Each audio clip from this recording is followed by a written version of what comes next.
Hey guys, I'm Racing Chewy Side, and as you can see by the title there, and then this screen, we're playing Forza Motorsport 6 Apex, which is a beta form of Forza 6 for the Xbox One with less content, and on the PC. Now, unfortunately, it's on Windows 10, because it uses DirectX 12 or DX12, and it shows because it looks amazing without, let's just say DX12 is way more efficient than 11. Because I'm able to run this at high settings, 1080p, 60 frames per second, most of the time, with my old 760. And another thing that might turn people off this game is the lack of wheel support. And actually a general lack of any controller support, except for anything Xboxy, so 360, Xbox One controllers, they'll work. And a PS3 controller, if you use a CPU DS3, you know, to install drivers, it'll make it think it's an Xbox controller. People have been having issues with this, so what I can say is delete the drivers that Windows 7 would install, you know, like that would come with a controller for the wireless thingy. And delete that and let Windows 10 install its own. So anyways, we're going to get to this. We're going to be driving a Corvette C7R, as you can see from this huge list of cars, and this is just a small portion of what the actual Forza 6 has, so that's all really this is. PC version of Forza 6 with less content, I guess. Now I'll be doing this with no assist, with AI difficulty to highly skilled, because I'm not really, I guess, confident enough in using a 360 control, and they screwed everything up with the controls. I mean, it says no assist on there, but they're throwing something in there, because such as like a steering sensitivity or speed sensitivity, meaning it only turns so much at speed, or it turns too much at lower speeds. Either way, everything's off. Now I don't use assist because it's just a big old, it's holding you back. We can already see already these graphics are simply amazing. As I go into turn 1 here, and I don't know if this track's laser scan because everything's in the correct spot, but it's lacking all the bumps. It has some bumps in it, but you cannot, it's just hard to tell that they're there. I didn't even notice it, to be honest. It's kind of, this is a really bland version of the track. And if you go look at Assetto Corsa, not Assetto Corsa, iRacing, their version of Sebring is obviously, well, I'll say perfectly laser scanned in a way, because they perfected on it for a while, and you can feel the bump, especially going into this corner. There's a huge bump right there, but it's non-existent here in Forza. So I want to break this video down into 3 parts. Anyways, I'll let you listen to his sounds, which is one of the parts, and you can see the AI there, which I'll talk about. So take a listen.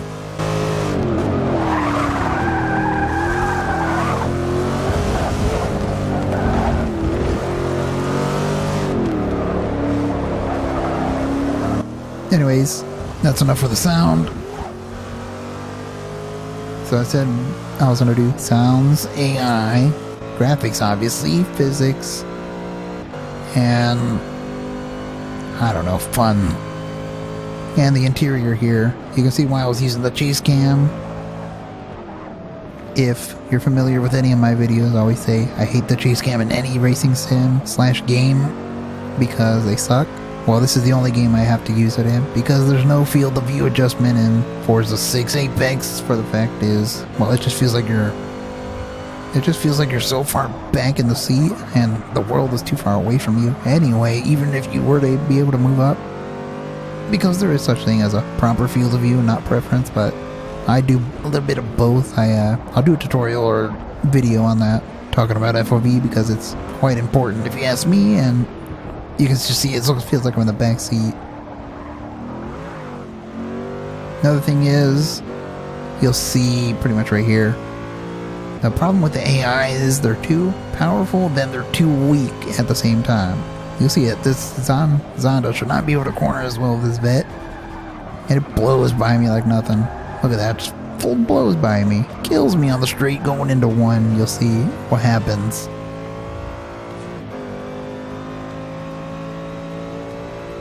Look how far back I am. And now look how much I close up going into 1 right here. Look at that, just ridiculous. I actually run in the back of him because he was so freaking slow, and this is highly skilled, so I guess I could go up higher, but yeah, that's another thing I don't like about Forza is the way the cars react. Gran Turismo 6 is guilty of the same thing. If you counter steer, it thinks you're trying to completely turn the other direction, and it'll grab and send you the other way, and it just keep doing that till you get straight. So you're better off just barely touching the stick and letting go, because it'll straighten itself out, which is stupid because it has like this think of a progressive spring. You know, they're really soft and then they get real stiff. Think about that. That's what it feels like, because the soft part meaning it's like turning not at all, and then it turns a lot. Don't know how to explain that. Anyways, the next car we're driving is this beast here. Aston Martin of some sort. Some track. At night. Could swear I've seen this track before, but I don't know where. Now the night graphics are pretty cool. It has just the right amount of darkness when you get to like Sebring, with only 2 lights, I think, the front stretch and 1 going down the back. Or something like that. I don't know how to explain it. But it's really hard to see, but the one thing I'll say is the headlights are too bright. Your brake lights are too bright.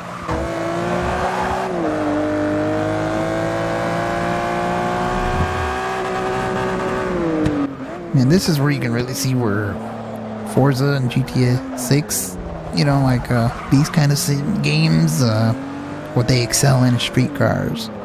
Because to be honest, they don't feel that great with race cars at all. It feels terrible. If you ask me, street cars is where it's at. And you can see why a lot of people drift on this game, because, well, kind of wants to. You can't help it. You kind of want to drift. It's fun. And this car kind of suffers from the same thing the Corvette did, from being too far in the back. I should not be able to see that side mirror unless I have an Oculus Rift or something, but I try to have a proper field of view. This is not it. Drives me insane, even though I would prefer using this. That's one thing too. Come on, this is 2016. How hard is it to have 900-degree steering on your steering wheel instead of 90 to each side? Look at that, seriously? 90 degrees to each side. You're kidding me. And don't say, oh, when you're driving an American car, maybe you should be able to turn that much. No, it has nothing to do with that. Most American cars are around 900 to 1080, around that area steering ratio, and supercars are a little bit less, and it just varies from time, car to car. This, you can't differentiate the difference between it, you can't. It just throws me off how much I'm actually turning, because the game does not translate to how much I'm actually turning. Just another thing with being forced to use a controller. I just wish they had a controller set up to where you can make the controller seem like a wheel in a way, just having the adjustments like I do on iRacing and Untitled Forza and every other sim that's, well, not a console sim. Most other games out there have 900-degree steering with or without driver arms. Except for iRacing, you're locked to this 90 to each side, but you can turn it off and still get your 900. I don't know why I'm complaining about that. Go ahead and listen to this car.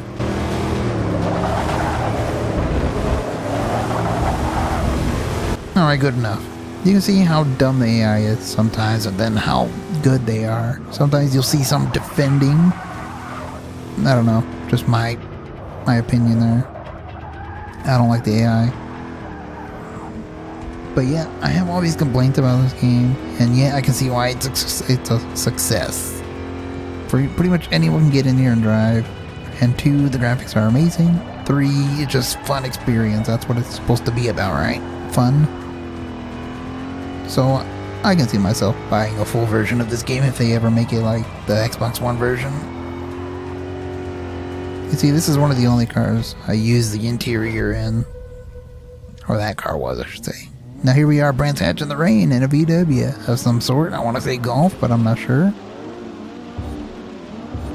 And you can just see just the amazingness of the graphics. One thing that annoys the crap out of me though is the camera there, getting all the droplets on it. And they're saying, well, they're trying to be realistic, like a camera getting water in it, but what freaking car has a camera positioned 30 feet behind it? Yeah, none. But That's just my gripe. I wish you can turn that off. Remember, this is all just the beta. It can be improved. And I'm glad maybe they'll start listening to the community and start fixing some problems. Because it needs it bad. And I believe they are going to add the wheel support later, but here's one thing I'm going to talk about. The rain. Just look at it, how it gets on the windshield, then it gets flung off by the wipers, and then when you go into a corner, you say you're turning right, all the water goes left. Now another game that does this better is Drive Club for the PlayStation 4. Just has amazing rain quality to it. This is not bad at all. Droplets are a little exaggerated in a way, but it's awesome. Just really adds to immersion. Which brings me to a down point, actually. This is rain. You know, I'm not supposed to be able to drive somewhat this well in rain with a street car. I know it's a low-powered all-wheel drive car, but it should be sliding around just a little more. Not a lot more, a little more. One nice touch is they added in the hydroplaning. When you go over a giant puddle, you can feel the drag or the extreme loss of grip. You can see a big puddle there, try to avoid it. That's kind of what you want to do. So all in all, I think it's a good experience. You know, if you want to jump into a sim market but don't want a full-on sim experience, check this out. Fun game, great graphics, runs pretty well on my machine at least, and I don't have a high-end, 980. I got a 760 from 2013, so yeah, can run this game. As I said, the physics in the game as a whole leans more towards street cars, not race cars. And remember what I said, the downside is it's on Windows 10 only, but the plus side is it uses the X12, which brings out the most of your GPU as of now. Until I go ahead and get my 1070, which I'm going to spend money on, but yeah.